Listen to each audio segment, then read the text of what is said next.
শুভ সকাল সুপ্রিয় দর্শক, আপনাদের সবাইকে অনেক অনেক শুভেচ্ছা জানিয়ে স্বাগত জানাচ্ছি স্বাস্থ্য বিষয়ক সরাসরি জিজ্ঞাসা ভিত্তিক আয়োজন লাইভ প্রেসক্রিপশন অনুষ্ঠানে। সৌজন্যে রয়েছে বাংলাদেশ আই হসপিটাল। আপনাদের সাথে আছি আমি ডাক্তার ফাতিহা শাফি, আর থাকছি অনুষ্ঠানের পুরোটা সময় জুড়ে। দর্শক, আজ আমাদের অনুষ্ঠানের বিষয়বস্তু নির্ধারিত করা হয়েছে চোখের চিকিৎসায় নতুন আসা আইসিএল। এই বিষয়ে কথা বলার জন্য আমাদের সাথে আছেন বিশেষজ্ঞ একজন চিকিৎসক। আজ আমাদের সাথে অতিথি হিসেবে আছেন ডাক্তার জিয়াউল আহসান মুক্তা, পরিচালক, Bangladesh eye hospital and institute, Dhanmondi, Dhaka. আপনার প্রশ্ন ও মতামত জানান 02410469 এই নম্বরে। স্যার, আপনাকে আমাদের অনুষ্ঠানে স্বাগত জানাচ্ছি। আমার দর্শকদেরও অভিনন্দন যে যারা এই অনুষ্ঠান দেখছেন। জি স্যার, আমরা আজকে আইসিএল নিয়ে কথা বলতে যাচ্ছি। আইসিএল এই বিষয়টি আসলে অনেকের কাছেই নতুন, এই টার্মটার সাথে আসলে অনেক দর্শকই পরিচিত নন। আইসিএল বলতে আসলে আমরা কি বুঝি সেটি দিয়ে শুরুতেই জানতে চাচ্ছি। শুধু সাধারণ দর্শক না, এটা কিন্তু মানে চোখের ডাক্তারদের কাছেও অনেক নতুন। আমরা হয়তো লাস্ট 5-6 বছর ধরে করতেছি, অল্প অল্প অল্প করতেছি, একজন দুজন করতে করতে এখন বাংলাদেশে হয়তো খুব জোর হলে 5 থেকে 7 জন আছে যারা আইসিএল করছি। আইসিএল হলো ইন্ট্রাঅকুলার কোলামার কন্টাক্ট লেন্স। আচ্ছা আচ্ছা, এই যে আইসিএল করা হচ্ছে এটি আসলে কেন করা হয়? আমাদের দেশে না, গোটা পৃথিবীতেই মায়োপিক পেশেন্ট অনেক বেশি এবং ইয়াংদের ক্ষেত্রে আরও বেশি। যত বেশি আমরা আইটি নির্ভর হচ্ছি তত বেশি মায়োপিক হচ্ছি। যারা সারাক্ষণ কাছে কাজ করি এদের চশমার পাওয়াটা বাড়ছেই। আবার লাস্ট এই যে করোনার যে টাইমটা, এই সময়টাতে আমরা অলমোস্ট সব সময়ই ফোনের উপর, যার জন্য আমাদের দেশেও কিন্তু এই মাইনাস পাওয়ারটা বাড়ছে। তো মাইনাস পাওয়ার বাড়ার ক্ষেত্রে সবচেয়ে পপুলার যে চিকিৎসা সেটাকে বলি আমরা ল্যাসিক। ল্যাসিকটা হলো চোখের কর্নিয়ার যদি ভালো থাকে, কোনো ডিজিজ না থাকে, আর যদি প্রগ্রেসিভ না হয়, ভালো থাকে থিকনেস, তাহলে আমরা প্রায় 6, 7, 8 পর্যন্ত ল্যাসিক করতে পারি। কিন্তু যদি তার চেয়ে বেশি হয়, যদি সে প্রফেশনালি একজন মডেল হয়, যদি সে সৌরভ গাঙ্গুলির মতো একজন ক্রিকেটার হয়, যদি একজন সুইমার হয়, তাহলে তার লাইফটা কেমন? তার তো কোনো হোপ নেই। সেই ক্ষেত্রে আইসিএল একটা নতুন যুগের সূচনা করছে, যেটা অলমোস্ট নর্মাল ভিশন দিবে, চোখের বাইরে থেকে বোঝাও যাবে না। একটা 5 থেকে 7 মিনিটের সার্জারি, কোনো ভর্তি নেই, কাটাছেঁড়া নেই, কোনো ইঞ্জেকশনে রক্তপাত নেই, কিচ্ছু নেই। আচ্ছা আচ্ছা, এটা আমি ইউজুয়ালি বলি এটা একটা জাদুর সার্জারি, যে একটা 90 বছরের লোককে যদি আমি একটা পানিতে ডুবাই দিয়ে, আমরা ছোটকালে পড়ছি, সঙ্গে সঙ্গে সে একটা 20 বছরের যুবক হয়ে যায়। এইটা যে কল্পনা, এইটা হলো আইসিএল সার্জারি। স্যার, আমাদের একজন দর্শক ফোনে অপেক্ষা করছেন, আমরা ফোনটি নিয়ে নিচ্ছি। দর্শক, আসসালামু আলাইকুম, আপনার নাম বলে সরাসরি প্রশ্নটি করুন। জি, ওয়ালাইকুম আসসালাম। আমার নাম হচ্ছে রাজু, চাঁদপুর থেকে। আমার হচ্ছে চোখের সমস্যা হচ্ছিল, তো এই জন্য ডাক্তার দেখাই।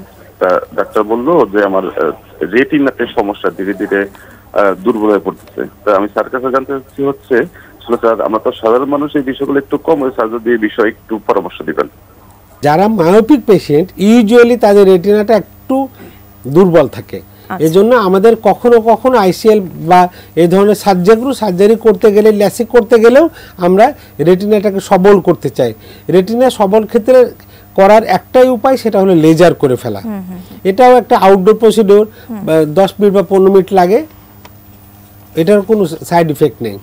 তারপর আপনি 1 মাস পর আইসিএল করে ফেলবেন অথবা ল্যাসিক করে ফেলবেন। আচ্ছা আচ্ছা, ল্যাসিক এই শব্দটি আসলে শুনে শুনে আসলে আমরা অভ্যস্ত, অনেকেই অভ্যস্ত। ল্যাসিক কথাটির সাথেই আমরা বরঞ্চ বেশি পরিচিত। ল্যাসিক ছাড়া কেন আইসিএল? খুবই বাস্তবসম্মত একটা কথা। আমাদের পেশেন্ট প্রায় কথাটা জিজ্ঞেস করে, আমি তো স্যার ল্যাসিক করতে আসছি, অথবা আমাকে উমুক বলছে ল্যাসিক করা যাবে। আমাদের দেশে কিন্তু ল্যাসিক সার্জন বেশ অনেকগুলোই। হ্যাঁ, তো তারা কিন্তু শুধু ল্যাসিকই করে, তারা হয়তো ক্যাটারাক্টও করে, কিন্তু হয়তো আইসিএল করে না। তারা তখন অপশান দেয় যে তোমার পাওয়ার আছে বাবা 14, আমি তোমাকে 8 কমাই দেব। তাতে ইউজুয়ালি এই ঘটনাগুলো ঘটে হল মেয়েদের সঙ্গে। হয়তো তার সামনে বিয়ে আছে, বাবা চায় না যে চশমা পরে মেয়ে শ্বশুরবাড়ি যাক, সেই ক্ষেত্রে যদি ও 8ও কমায় দেয়, 6 যদি -6 রিমেনিং থাকে, তাহলে কিন্তু ও ঘরের মধ্যে চলতে পারে, ওর বাসার মধ্যে চলতে পারে, ড্রয়িং রুমে যেতে পারে, এখান থেকে ওখানে যেতে পারে, তখন বাবারা সেটাই পছন্দ করে ফেলে। কিন্তু আইসিএল আপনাকে প্রায় -18 -20 ইভেন -30 পর্যন্ত আপনাকে সাপোর্ট দিতে পারে। কিছু যেমন ইন্ডিয়ান আইসিএলগুলো আছে, এরা -30 পর্যন্ত সাপোর্ট দিতে পারে। আনবিলিভেবল এগুলো, যাই যেগুলো আগে আমরা বলতাম যে তুমি যতটুকু দেখো বাবা অতটুকু, কিচ্ছু করার নেই। তারা কন্ট্যাক্ট লেন্সও টলারেট করতে পারে না, অলমোস্ট তারা যতই জিনিয়াস হোক, তখন তার লাইফটা একটা গণ্ডির মধ্যে হয়ে যায়। আচ্ছা আচ্ছা, সেটা থেকে মুক্তি। আচ্ছা আচ্ছা, আপনি ক্যাটারাক্ট সার্জারির কথা বলছিলেন, ক্যাটারাক্ট সার্জারির ক্ষেত্রে কি আইসিএল এর কোনো ভূমিকা আছে কিনা? আমরা যে মায়োপিক যে চোখের প্রবলেম, এটার 3টা অপশন আছে। একটা হলো আমরা কন্ট্যাক্ট লেন্স পড়তে পারি। কন্ট্যাক্ট লেন্সটা কেউ কেউ আছে খুব ইজিলি পড়তে পারে, যেমন আমাদের যারা পারফর্মার, আমাদের যেমন ক্রিকেটার সৌরভ গাঙ্গুলি যেমন পড়তেন, কিন্তু খুব যে আরামদায়ক তা না, আবার যে কোনো সব পড়ে যেতে পারে। যেমন আপনি যদি একজন পাইলট হন, তাহলে আপনি তো কন্ট্যাক্ট লেন্স দিয়ে আপনাকে কখনোই ফ্লাই করতে দেবে না। যদি কন্ট্যাক্ট লেন্স কখনো হারাই ফেলেন, তখন জীবনের কি হবে? আপনার জীবন না, আপনার সঙ্গে যারা আছে তাদের জীবনের কি হবে, সেই রিস্ক আমি নিতে পারি না। একটা হলো কন্ট্যাক্ট লেন্স, আর দ্বিতীয় হলো আমরা রিফ্র্যাক্টিভ সার্জারি করতে পারি, ক্যারাটো রিফ্র্যাক্টিভ। আমরা লেন্সের শেপ সাইজ চেঞ্জ করতে পারি লেজার দিয়ে। এই যে লেন্সের যে শেপ সাইজ চেঞ্জ করি, এইটা হলো ল্যাসিক। আচ্ছা আচ্ছা, ল্যাসিকের অনেক পদ্ধতি আছে। আর যদি ল্যাসিক করা না যায়, তাহলে আপনার একটাই, আরও 2টো উপায় আছে। একটা হলো আইসিএল করতে পারেন, অথবা আপনি ক্লিয়ার লেন্স এক্সট্রাকশন করতে পারেন। মানে আল্লাহ প্রদত্ত যে লেন্সটা তখনও ক্লিয়ার আছে, তখনই একটা ইয়াং ছেলে বা মেয়ে সে দূরে কাছে দুটাই অ্যাকোমোডেশন করতে পারে। সেই ক্ষেত্রে যদি আমরা ওর লেন্সটা, ক্লিয়ার লেন্সটা ফেলে নতুন একটা লেন্স দেই, বয়স্ক মানুষদের জন্য যে ক্যাটারাক্ট সার্জারি করি, এরকম সার্জারি করি, তাহলে ওর ক্ষেত্রে প্রবলেম এই অ্যাকোমোডেশনটা লস করবে। আর এটা রিলেটেড ঝামেলা অনেক বেশি, ও দূরে কাছে এত সুন্দর দেখে না, যার জন্য আমার কাছে মনে হয় যে বেস্ট অপশন ইজ আইসিএল। আচ্ছা স্যার, যেরকমটা বলছিলেন যে আমরা এই বিষয়গুলো নিয়ে আসলে আপনার কাছ থেকে আরও অনেক কিছু জানার আছে, এই বিষয়গুলো নিয়ে আরও আলোচনা করার আছে, তো তার আগে নিয়ে নিচ্ছে ছোট্ট একটি বিজ্ঞাপন বিরতি। দর্শক, সময় হয়ে গেল ছোট্ট একটি বিজ্ঞাপন বিরতির, কোথাও যাবেন না, আমাদের সাথেই থাকুন।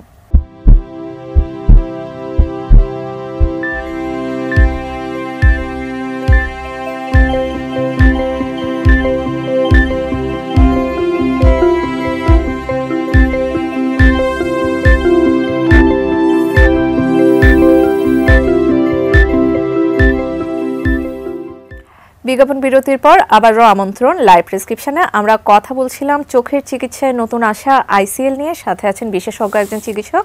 ধন্যবাদ দর্শক আমাদের সাথে এতক্ষণ যুক্ত থাকার জন্য। স্যার, বিজ্ঞাপন বিরতিতে যাবার আগে আমরা অনেক কিছু জানছিলাম আপনার কাছ থেকে। কর্নিয়ার দুর্বলতার যে একটি বিষয়, সেটি আসলে উঠে এসেছিল। তো কর্নিয়ার দুর্বলতা বলতে আসলে মূলত আমরা কি বুঝবো? কর্নিয়াটা হলো চোখের সামনে সবচেয়ে আমরা যেটা ব্ল্যাক দেখি, কিন্তু ওটা আসলে কিন্তু ট্রান্সপারেন্ট। আমরা আইরিসটা দেখি বলে ব্ল্যাক দেখি। কর্নিয়ার এই যে চোখের ভিতরে যে একটা প্রেশার থাকে, ইউজুয়ালি এটা 12 থেকে 21 মিলিমিটার অফ মার্কারি। এই প্রেশারটা টলারেট করতে হয়। এই তো কর্নিয়ার যে স্ট্রেংথটা দেয়, সেটা হলো কর্নিয়াল স্ট্রোমা। অনেকগুলো লেয়ার আছে, 5টা-6টা লেয়ার আছে। তার মধ্যে কর্নিয়াল স্ট্রোমা যদি খুব শক্ত বন্ডিং না থাকে, তাহলে কর্নিয়া আস্তে আস্তে আস্তে বাঁকাতে থাকে সামনে থেকে। এটাকে আমরা বলি ক্যারাটোকোনাস। ক্যারাটো মানে কর্নিয়া, কোনাস মানে কোন হয়ে যায়, এরকম ছিল, আস্তে আস্তে আস্তে এরকম হচ্ছে। আচ্ছা আচ্ছা, সেই ক্ষেত্রে দৃষ্টিভ্রম আরও বেশি হয়, ইরেগুলার অ্যাস্টিগম্যাটিজম হয়। আপনি একটা লাইট, একটা রেনবোর মতো দেখবেন। আচ্ছা, মানে কোনো কিছু স্পষ্ট হবে না, আবার চশমা দিয়েও আপনি এটাকে স্পষ্ট করতে পারবেন না। আচ্ছা আচ্ছা, সেটির ক্ষেত্রে কি কোনো নির্দিষ্ট কোনো বয়স আছে কিনা, বা কোন কোন বয়সে হয়ে থাকে? ইউজুয়ালি ক্যারাটোকোনাস 12-13 বছর থেকে আরম্ভ হয়। এটা বাড়তে থাকে। সব মায়োপিয়ায় কিন্তু ইউজুয়ালি 20-21 যে থেমে যায়, কারণ এটা ইউজুয়ালি এটা এই সিম্পল যে মায়োপিয়াগুলো সেগুলো চোখের লেন্থের জন্য হয়, আর ক্যারাটোকোনাস জনিত যে মায়োপিয়াগুলো এগুলো চোখের কর্নিয়ার যে পাওয়ার এটা আস্তে আস্তে কোণের মতো হয়ে যায়, যত কোণ হবে তত পাওয়ার আসবে বেশি। কিন্তু এই যে কনিক্যাল হয় এটা উইকনেসের জন্য হয়, বন্ডিংগুলো ঠিক থাকে না। আচ্ছা আচ্ছা আচ্ছা, তো স্যার এই পদ্ধতির জন্য তো অবশ্যই আইসিএল এর প্রয়োজন হয়ে থাকে না। যদি এই ধরনের পেশেন্টকে আপনি আইসিএল করতে হয় তাহলে তার আগে কর্নিয়ার যে দুর্বলতা এগুলোকে শক্ত বানাতে হবে, মানে অন্য একটা লেজার করতে হবে, সেটাকে আমরা বলি সিএক্সএল। আচ্ছা, সেই লেজারটা করলে আস্তে আস্তে কর্নিয়াটা শক্ত স্টিফ হয়, বাড়তে থাকে না। যখন দেখবেন আপনি 1 বছর 2 বছর বাড়বে না তখন আপনি আইসিএল করতে পারবেন। আচ্ছা আচ্ছা, তো এবার আসলে জানতে চাচ্ছি যে আইসিএল এর যে পদ্ধতিটি আছে সেটি আসলে মূলত কি? আপনি বলেছেন যে খুবই সিম্পল একটা প্রসিজিওরের মাধ্যমে আপনারা করে থাকেন। আমরা যে ল্যাসিক করি, ল্যাসিকে কিন্তু মানে ইনভেস্টমেন্ট ইজ ভেরি হাই, যার জন্য ল্যাসিক আপনি ঢাকার বাইরে অলমোস্ট নাই, অথবা ঢাকাতেই কত 3টা-4টা সেন্টারে আছে। তাহলে একটা গ্রামের মানুষ ঢাকায় এসে এই চিকিৎসাটা করে যাওয়া অনেক কষ্টকর।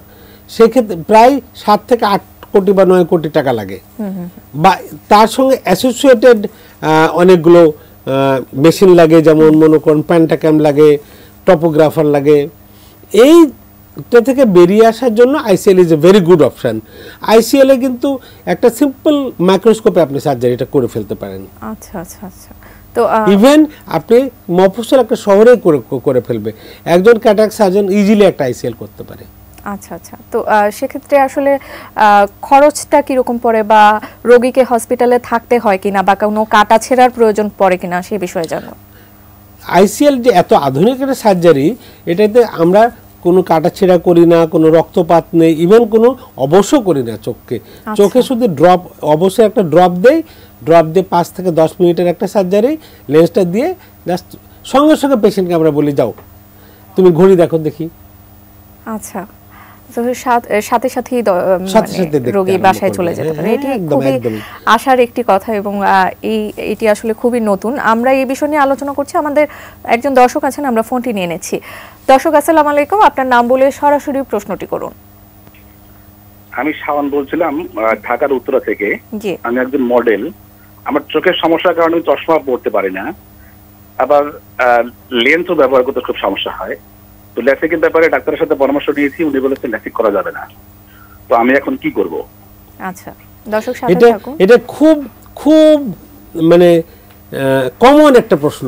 জি, যে একজন শুধু যে মডেল তা না, একজন মনে করুন আবৃত্তিকারক যে আবৃত্তি করে, অথবা একজন প্লেয়ার, তার ট্যালেন্ট আছে ওই বিষয়ে, শুধু চোখের জন্য তার লাইফটা ও যেখানে যেতে পারে, যেখানে যেতে চায় যেতে পারে না, সেটা সমাধান হল আইসিএল।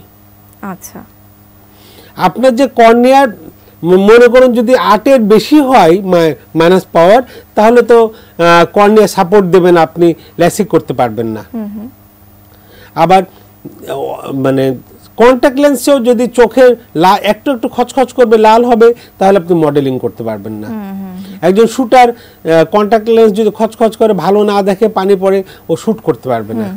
একজন পাইলটগিরি করতে পারবে না।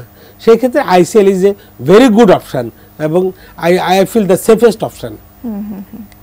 আচ্ছা স্যার, এবার জানতে চাইবো যে রিফ্লেকটিভ যে সার্জারি আছে সেটি সম্পর্কে আপনি কি বলবেন? রিফ্র্যাক্টিভ সার্জারিগুলো হলো যে আমরা চশমাজনিত, মানে আমার পাওয়ার জনিত যেসব সমস্যাগুলো আছে তার যতগুলো সমাধান আছে সবই রিফ্র্যাক্টিভ। যেমন আমরা যে আগে ক্যাটারাক্ট করতাম, যে লেন্স দিতাম না, হয়তো আমি যখন আমার ক্যারিয়ার আরম্ভ করছি 30-35 ইয়ার্স আগে, তখন অলমোস্ট লেন্স দিতাম না। আমরা যারা মানে আগের যুগের যে ছানির পেশেন্টগুলো দেখছি, মোটা একটা চশমা চোখের সামনে পড়ে, জাস্ট ওর পার্সোনাল কাজগুলো করতে পারে। ও খুব বেশি হলে তার বাথরুমটা যায়, খাবার টেবিলে যায়, খাবারটা খায়, মসজিদটা পাশে হলে যে নামাজ পড়ে আসে, কিন্তু ওর যে প্রফেশনাল এফিসিয়েন্সি ছিল সেটাতে কিন্তু আর ফেরত যাওয়া সম্ভব হয় না। যখন কন্ট্যাক্ট ইন্ট্রাঅকুলার লেন্স আসলো, তারপর এই পেশেন্টগুলো আবার তার প্রফেশনে ফেরত যেতে পারতো, কিন্তু সবাই না। কিছু কিছু পেশেন্টের ক্ষেত্রে দেখা যায় যে এমন প্রফেশন তার যে পারফেক্ট ভিশন দরকার, যেটা সে 20 বছর বা 15 বছর বয়সে ইউজ করছে, দূরে কাছে চশমা ছাড়া, উইদাউট এনি চশমা। সেই যে অপশানগুলো এখন টেকনোলজি আমাদেরকে সুযোগ দিছে, আমরা এগুলো কন্ট্রোল করতে পারি, লেন্স দিয়ে করতে পারি, আমাদের কর্নিয়ার সার্জারি যেমন ল্যাসিক দিয়ে করতে পারি, কন্ট্যাক্ট লেন্স দিয়ে করতে পারি, আইসিএল দিয়ে করতে পারি, অনেকগুলো অপশন আছে। আচ্ছা স্যার, এবার জানতে চাইবো যে আমরা কিছুক্ষণ আগে জানছিলাম যে আসলে এত আধুনিক ট্রিটমেন্ট এখন বর্তমানে উদ্ভাবিত হয়েছে, আইসিএল এর কথাই যদি আমরা ধরি, সেটির আসলে খরচ কিরকম, সাধারণ মানুষের আয়ত্তের মধ্যে আছে কিনা সেই বিষয়ে জানবো। আমার কাছে মনে হয় খরচের ব্যাপারটা আসলে আপনার কষ্ট দূরের সঙ্গে যদি আপনি চিন্তা করেন, আমি বলবো যে ইটস ওয়ার্দি, মানে খরচ আপনার সামর্থ্যের বাইরে।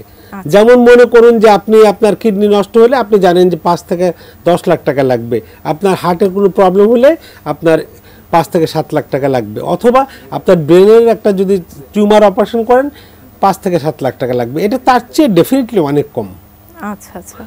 এবং রিল্যাপসের সম্ভাবনা অলমোস্ট জিরো।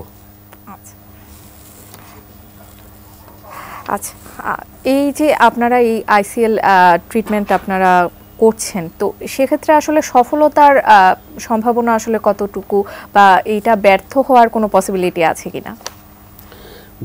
ব্যর্থ হওয়ার বা প্রবলেম না হওয়ার পসিবিলিটি নাই এমন পৃথিবীতে কোনো কিছু নেই, তা তো আছে। কিন্তু আপনি যদি প্রপার ট্রেন্ড সার্জন করে, এটার পরিমাণ অলমোস্ট 1%-এর নিচে।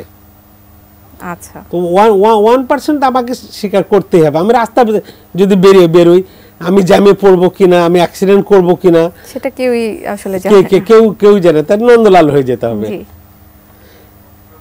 আচ্ছা স্যার, এবার আমাদের দর্শক যারা আছেন, দর্শক শ্রোতাদের উদ্দেশ্যে আপনি যদি কিছু বলতেন।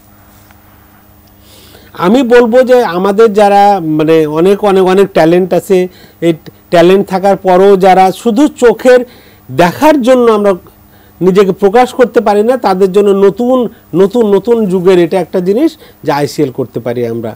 আর আমাদের অনেক শখ আছে, আমরা ফুটবল খেলতে পারছি না, আমি সাঁতার দিতে পারি না। আমার একজন পেশেন্ট আছে, সে বলে আমি স্যার সমুদ্রে যেতে পারি না, আমি হানিমুন করতে গেছি, আমার ওয়াইফ সমুদ্রে নামছে, আমি যেতে পারি না, কারণ আমি তো দেখি না। বা আমি সমুদ্রে তো কন্ট্যাক্ট লেন্সে নামতে পারি না, আমি চশমা দিয়ে নামতে পারি না।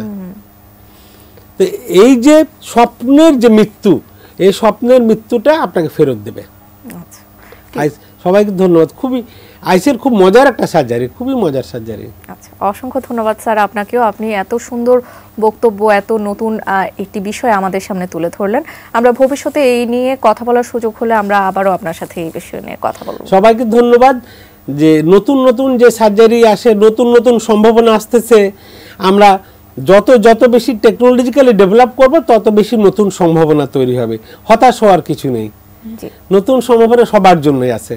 জি, অসংখ্য ধন্যবাদ। দর্শক, আপনাদেরও অসংখ্য ধন্যবাদ আমাদের সাথে এতক্ষণ যুক্ত থাকার জন্য। আমি জানি এই অনুষ্ঠানের মাধ্যমে আইসিএল সংক্রান্ত যাবতীয় প্রশ্নের উত্তর হয়তোবা আপনারা পেয়েছেন, আর আপনারা উত্তর পেলেই আমরা অনুষ্ঠানের সার্থকতা খুঁজে পাব। পরবর্তী পর্ব দেখার আমন্ত্রণ জানিয়ে আজকের মতো এখানেই বিদায় নিচ্ছি। সে পর্যন্ত সবাই ভালো থাকবেন, সুস্থ থাকবেন, এটিএন নিউজের সাথেই থাকবেন। Supported by Bangladesh eye hospital.